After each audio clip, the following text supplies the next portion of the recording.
Morning, St Albans. It's Jonny with you through until 9 o'clock. Lady Jen's here as well. And also joining us in the studio is the local writer, Candy Denman. Good morning, Candy. Good morning. Lovely to see you here in the Radio Verulam studios. Now, you're here because you've got a brand new book that's actually it's just come out, isn't it? It has, It's yes. just come out, but the official launch is going to be this Friday. Thursday. Sorry. This Thursday, taking place in the library here in St Albans, which we'll come on and we'll find a little bit more about that.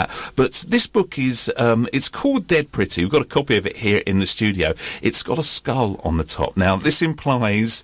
yes, it's a crime novel. It's a crime novel. Now, this is the first bit of writing that you've done as a novel based around crime, isn't it? Well, no, I did one about 30 years ago, before... a very long time ago, which was published, but this is the first in a series that I've just started writing. Right, and your background is actually writing for television. Yes. So you've done quite a bit of writing for television. Now, correct me if I'm wrong, so you've written for The Bill? Yes. And you've written for Heartbeats? Yes. And Crossroads? Crossroads, yes. Yes. One episode. It doesn't matter. So when you write it, when you're coming up, what's the different... Do you have a different way of approaching a novel as opposed to a piece of TV? I think most people do, except... but I've actually found that the TV planning that I used to do for television programmes very useful in working out a novel as well. So I plan every chapter before I start, which is very much the way you write for television.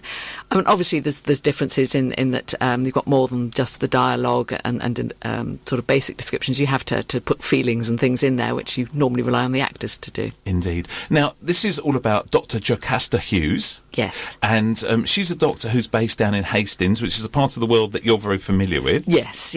I had a holiday home down there for many, many years when the children were small, and used to take them down there, drag them down there every weekend sometimes. Oh, gosh. And you were probably going around making notes, and yes. So this is all mapped out in your head. Now, she's a doctor, but she ends up solving or getting involved with solving a crime. Is that correct? That's right. She's also a police forensic physician, so they used to call them police doctors. Right. So she's on call for the police station there and seeing prisoners and such like.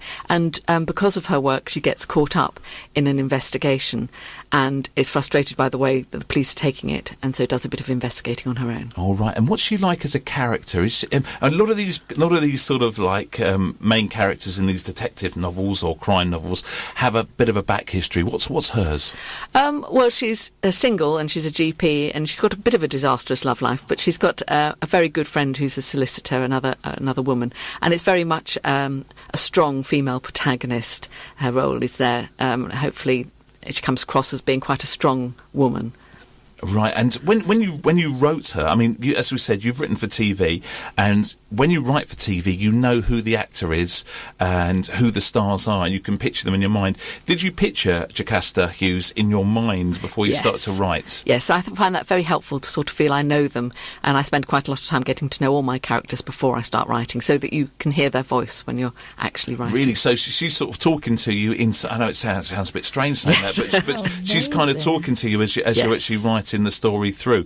And I'm interested to know, when you write a novel, I mean, how many words? I mean, I'm not going to say how many words. There's 300 odd pages in there. So when you actually start writing, do you know how it's going to finish and what the twists are in the middle, or I do. Bits and pieces of them? Lots of authors will tell you they just start and see where the book takes them. But I prefer to plan it all out, and that's my background as a television writer, where you have everything planned out before you write the script, so that they're looking for locations, they're already casting. It's a very fast turnaround with sort of ongoing series on television, so you have to know where you're going. Right, I'll tell you what we're going to do. We're going to take a little break for a little bit more music and the travel news. Then we're going to come back and we're going to find out a little bit more about your TV writing and Jocasta as well. But so this Thursday, it's taking place, the launch not in Waterstones, in association with Waterstones.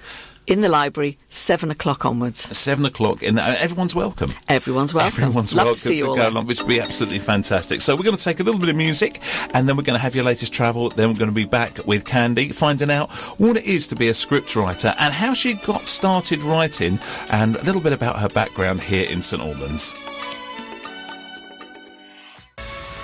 92.6 FM, Radio Verulam. So we're back here with Candy Denman, who is a local author, and she's got a brand new book out, which is called Dead Pretty, which is all about Dr Jocasta Hughes.